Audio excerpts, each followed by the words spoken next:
chat já está nos alertando que saiu. Copom deliberou agora, final da tarde de hoje, interrompeu o ciclo de cortes e manteve aí a Selic em 10,5%. Carlo Cauti, vamos lá, a sua análise. Já era esperado e um fato que chama a atenção por unanimidade dos 9? Pois é, Paula, a notícia é a unanimidade porque mesmo os diretores nomeados pelo presidente Lula votaram junto com o presidente do Banco Central, Roberto Campos Neto, para manter a taxa de juros em 10,50%.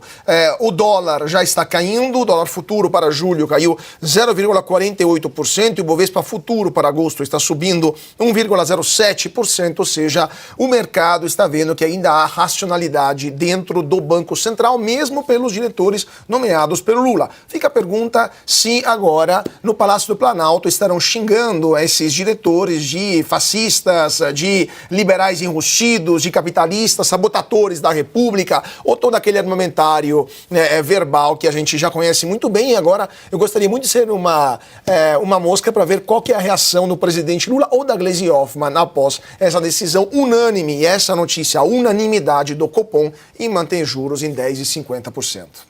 Posso apostar qual é a reação deles?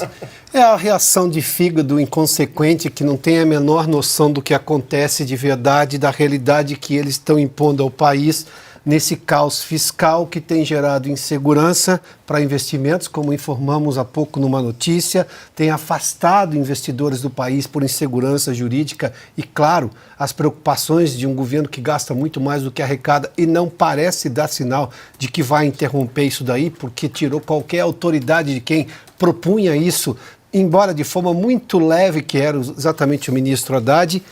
E, neste momento, os diretores do Banco Central, viva a autonomia, eles têm mandato também garantido. Ou seja, nenhum diretor que foi, mesmo os nomeados, indicados pelo Lula e depois passaram por Sabatina, assim como o presidente do Banco Central, eles também têm a garantia do mandato. Ou seja, qual é a lógica da autonomia do Banco Central? É dar aos diretores a autonomia de agir tecnicamente, longe da pressão política. Porque em tudo que o PT pôs a mão, com ingerência política, seja as estatais, seja o Banco Central lá na época do governo Dilma, seja nas decisões de pedaladas, a gente viu qual foi o tamanho da tragédia. O Banco Central hoje é, pela sua autonomia, pela firmeza do presidente Roberto Campos Neto, o principal nome e que acusado e até tratado de forma muito inconveniente, deselegante, mal educada por parte do presidente, que não consegue pronunciar o nome do Roberto Campos Neto. É sempre aquele rapaz, aquele sujeito e tudo mais.